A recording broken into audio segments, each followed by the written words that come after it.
За, биржийн тухай хуулийн гол амин сүнс нь бол Туван сайдаа, Дэлгэр сайхан сайдаа. Тэгэд биржийн тухай хуулийн чинь гол амин сүнс нь бол энэ төрийн өмчт компаниуд нийтийн баялагийг олборлоод гадагшаа гаргаж байгаа бол заавал биржээр ил тод шудраг өрсөлдөөний дүнд зах зээлийн үнд хүргэж борлуулнаа л гэсэн ийм зарчимтай штэ. Энэ зарчим чинь ерөөсийн хуулийн өөрчлөлтөнд огт байхгүй. Тийм болохоор энэ хуулийг бол дэмжих ямар ч боломжгүй байна л д. Энэ бүх зарчимаасаа энэ хууль чинь буцчихна. Энэ хуулийн өөрчлөлт чинь.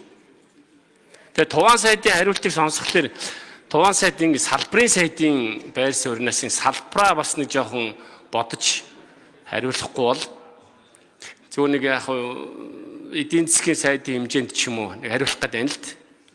Тэгэхээр энэ салбарчин өөрөө цаашаа өгчих ёстой. Тэгээ бид нар 13 одоо тэр ган хүлэг гишүүн ярьж байгаа тэр 13 за мөн тэр биржийн дундж үн бусад бүх одоо заалтууд дээр бол эсрэг байр суурьтай байна. Тэгээ өнөөдөр бид нар энэ биржээр зарсан нүүрсээ биржээр үнэтэй зарсан мөнгөөр л амьдарч байгаа шүү дээ. Өнөөдөр тэр Монгол банкнд байгаа тэр 4 тэрбум доллар 5 тэрбум доллар гэдэг байгаа чинь бид нэр биржээр үнэтэй нүүрсээ зарсны хүчинд л байсан одоо олсон мөнгө. Тэр одоо хувьсгал компаниудын мөнгө нийлээд л те. Яг бодитоор одоо тэгээд тэнд хэдэн доллар байгаа мэдэхгүй. Тэгэхээр би бол энэ биржийн тухай хуулийг бол өөрчлөлтийг огт дэмжихгүй байна. Энэ бол ажлын хэсэг байгууллагад ч гэсэн нэг сайжрахгүй гэж би бол бодож байна. Одоо сая зарим гишүүдээ хэлж байгаа тэр ухралт болно, автокремэрэ үнэн. Сайхан юм бодоод хийдэг. Ер нь хүмүүс нэг сайхан юм бодоод хийдэг амьдрал өөрөө тэрийг хөгжүүлдэг штэ. Сайхан юмны чинь цаана авилгал хөгжүүлчихдэг байхгүй. Сайхан бодоод юм хийдэг тэр чинь тэгээд хүний одоо тэр зан чанартай нийцэхгүй, уг чанартай нийцэхгүй бол наа чинь тэгэл хүнд суртал авилгал болоод хувирдаг. Иннээс л холдуулж энэ хуулийг одоо баталсан. Тэгэхээр энэ хуулийн өөрчлөлт бол ерөөсөө ингэ сэгэлжсэн оронд энэ хууль бол би бол одоо хэрэггүйтэй биржийн тухай хуульгүй явсан дээр юм байна гэж бодож байна. Эсвэл хуулиа хэвээр нь үлдээх хэрэгтэй, эсвэл хуулиа одоо энэ шинэ хуулиа гаргах юм бол одоо энэ бирж гэж ойлголт бол байхгүй. Цааш нь сайжруулна гэдгийг бол би огт ойлгохгүй байна. Юуг сайжруулах гэдэг гэдгийг ойлгохгүй байна. Би танд хэллээ шүү дээ. Саяны энэ одоо олборлоод ил тод нээлттэй зах зээлийн үнээр борлуулах ёстой гэдэг энэ гурван үндэс чинь бүгдөө байхгүй байна. Гурвууланг нь өөрчилж байна. Тэгээ энэ бол энэ биржийн тухай хуульгүй болсон дээр юм байна л д. Тийм учраас энэ хуулийг бол дэмжихгүй байгаагаа хэлье. За тэр ажлын хэсгийн харин ахлан гэвэл одоо яадаг юм бол эсвэл орж ажилтдаг юм уу гэсэн тийм бодолтой бол байна. Энэ 2025 оны эхний 3 сар хэдчнээ тонн нүүрс биржээр зарсан. 24 онтой харьцуулаад нэг яриадах та. 25 оны эхний 3 сар мэдээлэл нь олдохгүй. Өгөөч ихлээр өгөхгүй байна. Байхгүй байгаа юм байлгүй дээ. Тэгээд яагаад зэсийг зарахгүй байгааг би бас ойлгохгүй байна. Яагаад зэсийг зарахгүй байгаа? Үнэтэй байгаа шүү дээ. Зэс чинь үнэтэй байгаа шүү дээ. Тэгээ яагаад зарахгүй байгаа юм? Зэсээ биржээр яагаад зарахгүй байгаа юм? Бирж үнэтэй болно гэдэг чинь эрэлт нь үс. Хөрөнгөний биржийн захирал төлөвлөгөө байна. За 4 сарын 11-ний байдлаар 2024 оны 4 сарын 11-ний байдлаар 7 сая 123 мянган тонн арилжаалагдсан. 25 оны 4 сарын 11-ний байдлаар 1 сая 254 мянган тонн нүүрс бол арилжаалагдсан.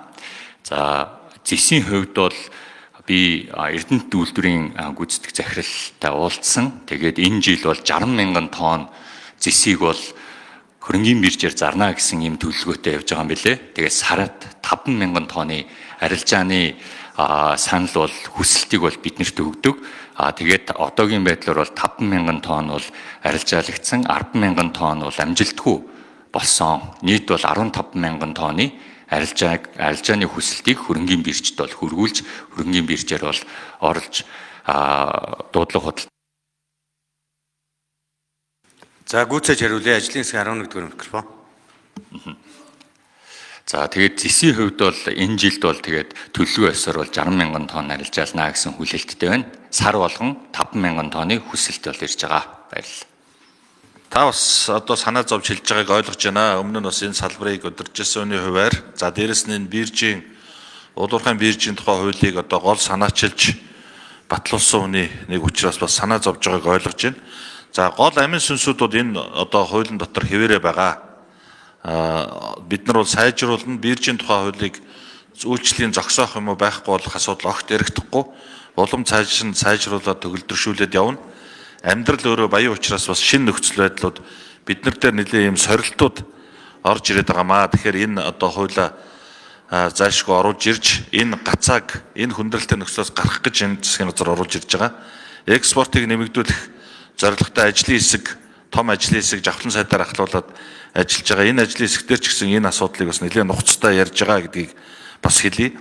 За 13 дугаар заалтан дээр бол бид нар түрүү хэлсэн учраас нэмээд хэлэхэд бид нар валютынхаа нөөцийг гаргаж, валютаа зарж бүтээгдэхүүн оруулах биш, өөрсдөд байгаа зүйлээрээ солилцоо хийж яагаад болохгүй гэж. Энэ угаасаа дэлхийд байдаг л зарчим. Одоо өөр маш олон улсуудад энэ зарчмаар бүтээн байгуулалтанд яваад Монголоос биднээс хол тасраад явчихж байгаамаа. Тэгэхээр бид бүхэн иргэдийнхээ ажлын байртай байлгах, орлоготой байлгах, бүтээн байгуулалтаа зогсоохгүй явуулах гэдэг үднээс л засгийн газар арга чарга хайж энэ асуудлыг оруулж ирж байгаа. Тэгэхээр бас ажлын хэсэг байгуулагдвал таныг бас ахлаад юм уу одоо дотор нь ороод ажиллаад хэдүүлээ энэ асуудлаа яриад гарц гаргалгаагаа хамтдаа гаргаад явъя гэж хүсэх байна. Баярлалаа. Тоонсод би зүгээр цаг бага учраас энд ингээд би саяны ярьсан заалтуудаа ингээд 5 гол үндслийн бичсэн байгаа танд үгүй. Наад хууль чинь биржийн тухай хууль гэж биш болсон. Сайжруулах үндслэл байхгүй. Би бол салбар руу нэг дайраад байхыг хүсдэггүй шүү. Өөрийнхөө ажиллаж исэн салбар руу. Гэхдээ хэлхээс өөр арга алах.